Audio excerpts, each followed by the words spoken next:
Sydney Sweeney is a registered Republican, I think her ad is fantastic. Actress Sydney Sweeney, it came out this weekend that she was a registered Republican. Any thoughts on that? That who was?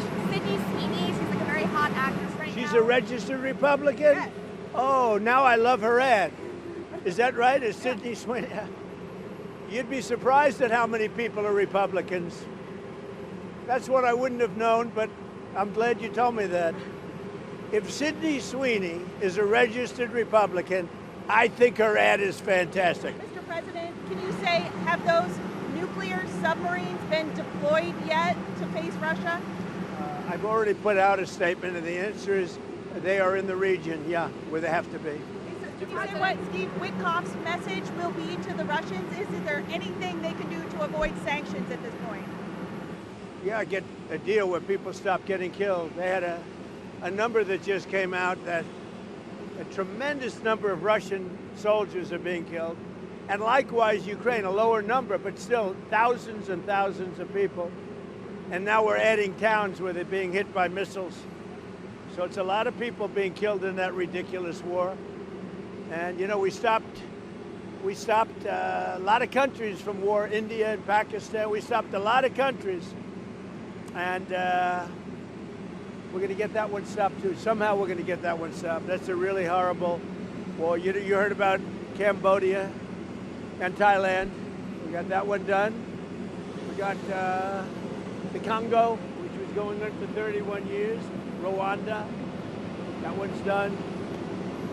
We stopped a lot of wars. This is the one we seem to be, this should be the easiest to stop, and it's not.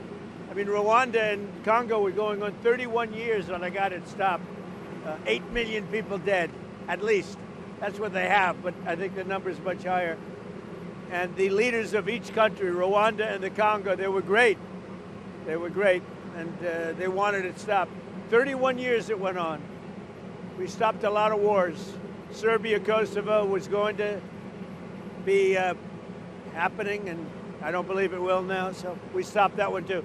Yes. Mr. President, can you give us an update on Steve Witkoff in Russia, and what happens on Friday if the deadline comes and Russia has not agreed to a ceasefire? Well, there'll be sanctions, but they seem to be pretty good at avoiding sanctions. You know, they're wily characters, and they're pretty good at avoiding sanctions, so we'll see what happens. But Steve is focused right now on the border in terms of, we're talking about with Gaza, getting people fed.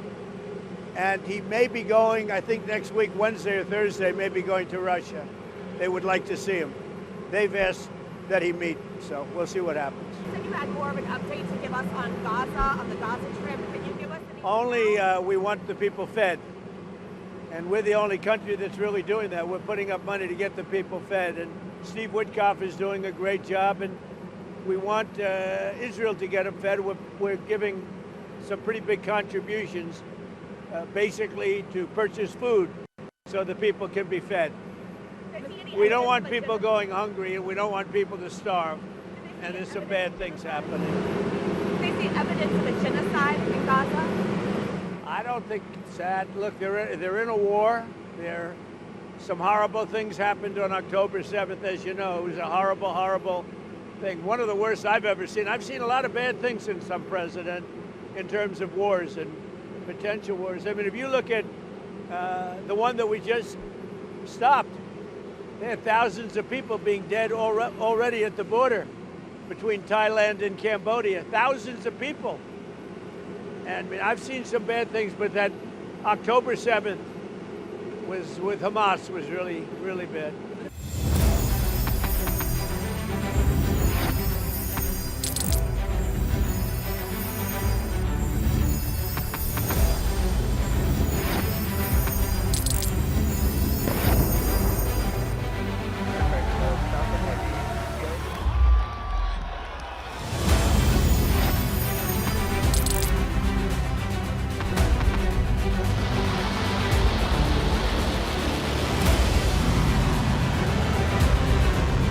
Fighting so long and so hard that they don't know what the they're doing.